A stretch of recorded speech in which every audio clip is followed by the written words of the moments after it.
I think most people that are watching what's going on in the States and how the government is doing so many things that are out of hand, right?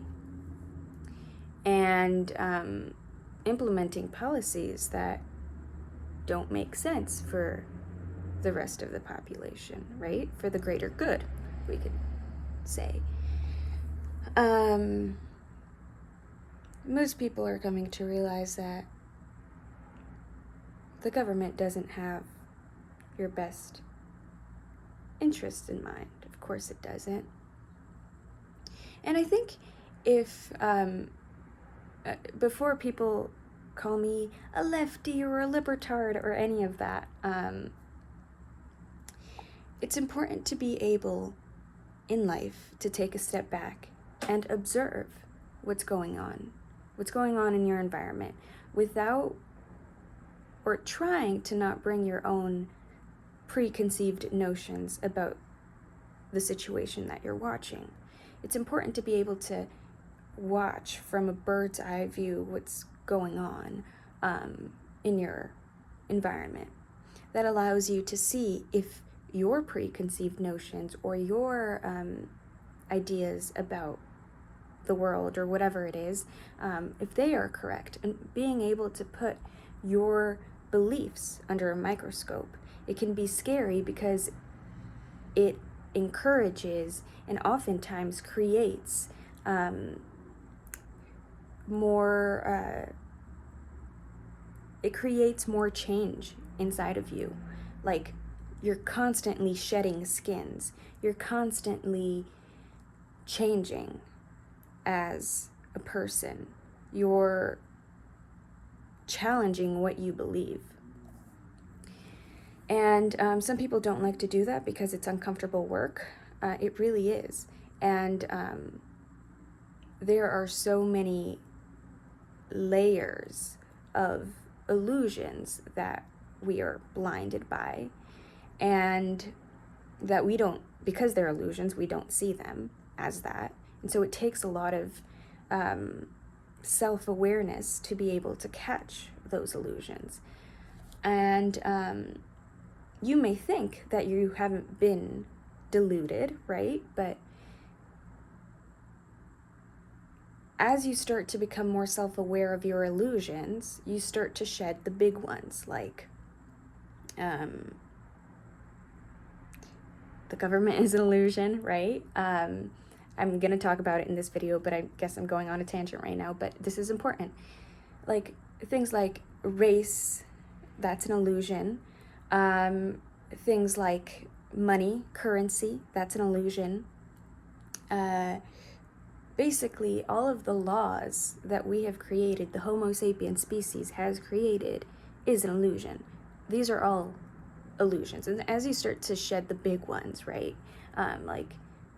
And government is an obvious one, but certain behaviors in your own life or illusions in your own personal life start to get revealed to you, and you start to have to change. But as you get deeper into self-awareness, you start to find it harder to see the illusions, because they become more surreptitious, and they're more subtle, right? They're more subtle to catch. And sure, there may be big ones, big illusions that you're still attached to, that you still need to clear away. And they may be obvious to you, like maybe you're addicted, you have an addiction, right? That may be an obvious illusion that you have, that you believe you are addicted to something. And of course, okay, people are going to say eventually people that are addicted to certain substances or certain behaviors, it's something to do with chemicals in their brain and a chemical imbalance. And I understand that. But there's also a level of unawareness that happens, right? That those chemical imbalances basically delude you from your addiction. You can't recognize that you have an addiction because you're deluded. Okay? So, anyway, as you become more aware of the big ones, it'll get harder to catch the ones that become more surreptitious and more subtle and harder to see, right? As you get more self-aware of yourself. But anyway, I'm going to go back to the government is an illusion. So, many people, and this has been happening way before the Orange Man, but I think the blessing in disguise today that this administration has brought is that a lot more people are seeing the government for what it is, the illusion that it is. And it has always been that way. It always was that. It was always an illusion. All governments are an illusion. Yuval Harari talks about this in his book Sapiens, and how our species, our Homo sapiens species, was able to create these systems like the government, or like these hierarchical systems that we have in society, right? Even in our own families, right? And he talks about why we were successful at implementing these types of systems. And it's because of illusion. And he talks about intersubjective reality. And intersubjective reality is about a large group of people believing in a certain idea. And because a large group of people believe in that idea or that system is successful because it changes the subjective reality for many individuals, if that all makes sense. Look it up for further details.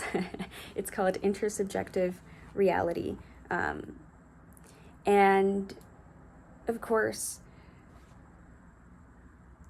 it doesn't help if, for example, if I woke up tomorrow and I said, I don't believe in currency, money is an illusion, money is something that humans created, right? Like dollars, any kind of bills, they're just pieces of paper and we're putting value on that. So from now on, I don't believe in money, right? I could do that. I could wake up tomorrow and say, I don't believe in money, but that's not gonna work because everybody else believes in money and everybody else uses it as a system of trade. I'll give you these pieces of paper and you will give me this item, right?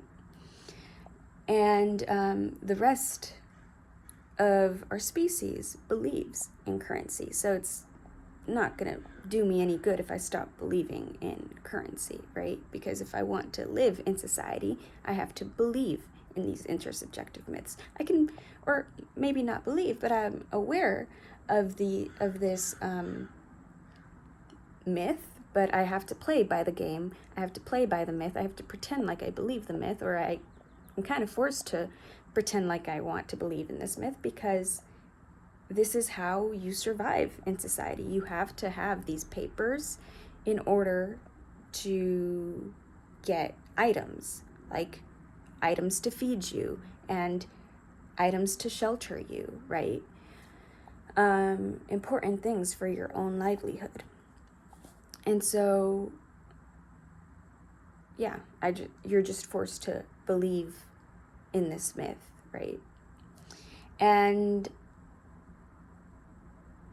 right now, a lot of people, I think, are seeing the government for what it is and for what it has always been, because our politicians are becoming more brazen about their machinations, right? About their corruption. And so a lot more people are seeing it because it's a lot more in your face, right? And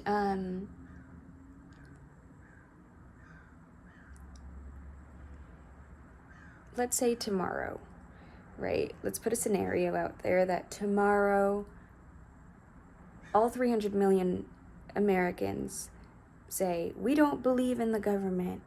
This government doesn't stand for us. If all 300 million people agreed that the government has no power over its people, then the government would not have any power because they would not have the population's belief that they have a platform and that they know best and that they have power over the rest of us, right? But of course, that's more of a pipe dream, right?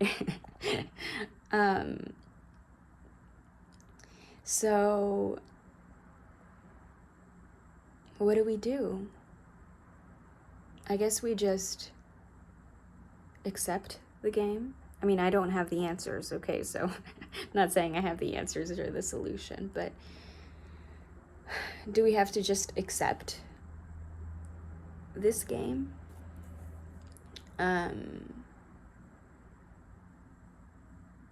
Do we have to always play by the rules, even though we know those rules are unfair for our own posse, for our tribe, for our own people? Doesn't matter what colored skin you have or what, hair color you have or whatever. You're my tribe, you're my species, right? You're me, right? And so it's difficult to play by the rules when a part of your tribe is being persecuted because they have certain features that somebody else doesn't like, or they live in a different land that is 10,000 miles away from us, right? Anyway, I guess this is just a rant video.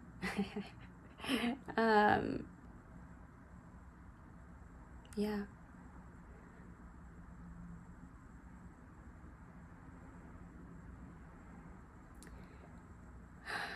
Man, oh man.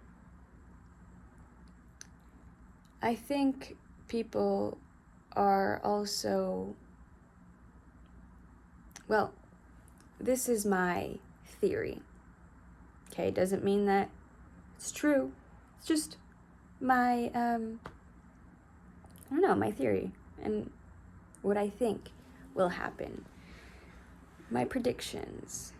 I think if people, by people, I mean myself too, if we just sit here and are quiet about what's going on, we're gonna see something like a dictatorship.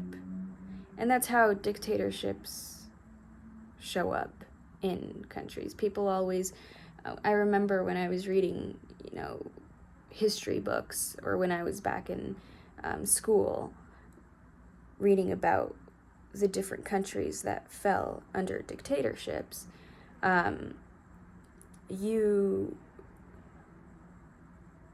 would ask myself, I'd personally ask myself, and I know a lot of my classmates would just be perplexed about how a country could fall under a dictatorship. How could this person deceive so many people if it was so obvious? But I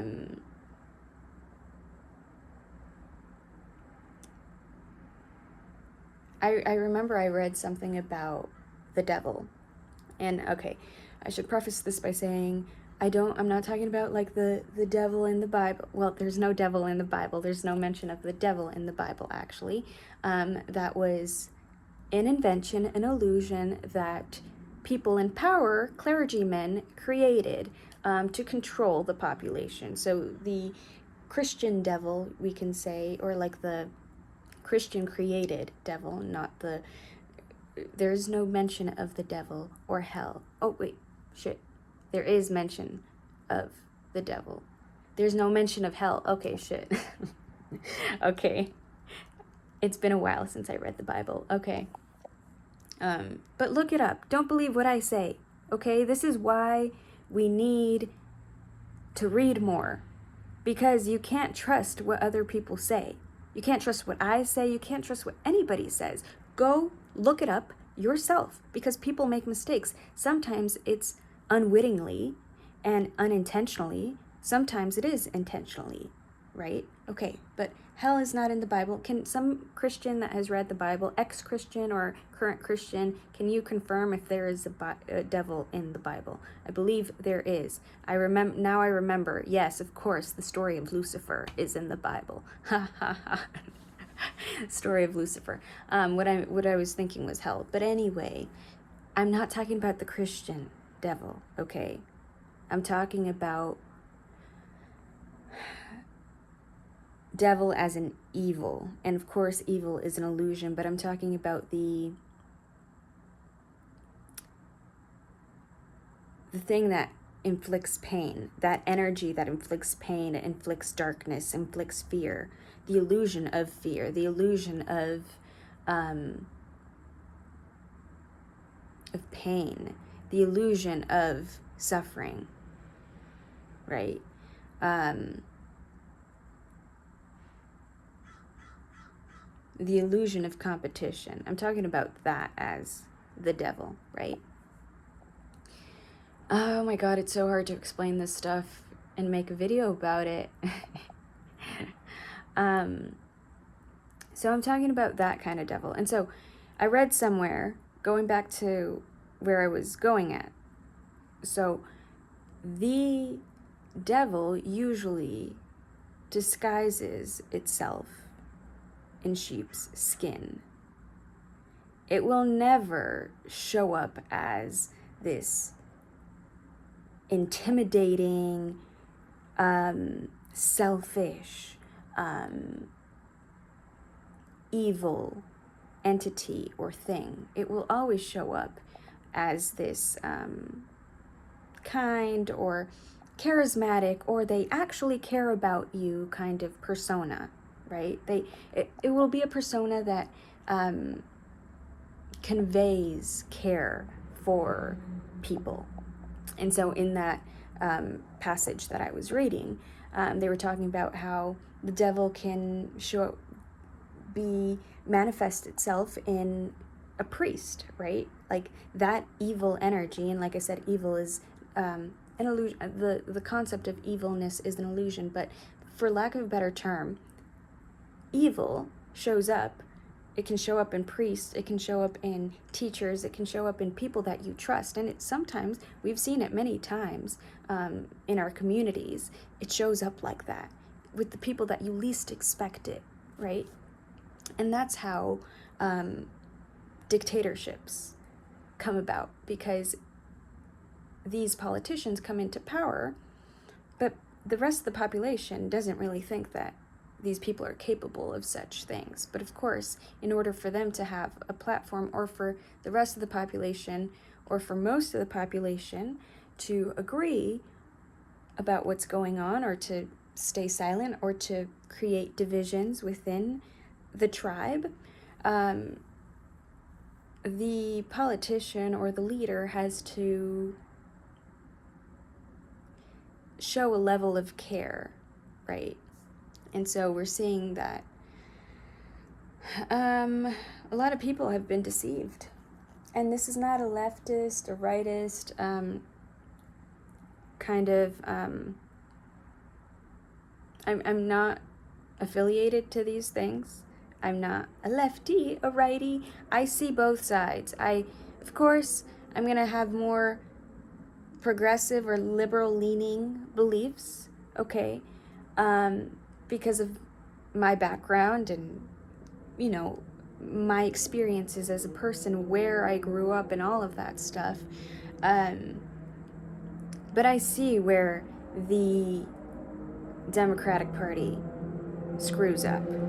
I can see it, and I'm not attached to that. Like, oh my God, only the Democrats are the saviors of this country, because that is not true.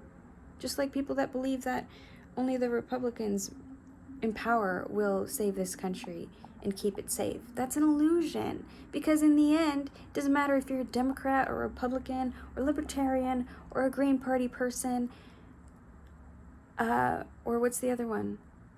There's no other one in America. Green Party, Libertarian, Democrat, and Republican. Doesn't matter what party you affiliate yourself to. These people that call themselves politicians and affiliate themselves with a certain party are just people. And they have their own emotions, their own agendas, and their own ideas of what they want to do with their own lives. They're thinking about themselves first and foremost, right? And that's what all of us are doing. We think about ourselves first. So remember, government's an illusion. And if you don't think you think about yourself first, well, when you wake up in the morning, what do you think about? You start thinking about yourself and what you're going to do throughout the day. But anyway, peace and love. This video is too long. Bye.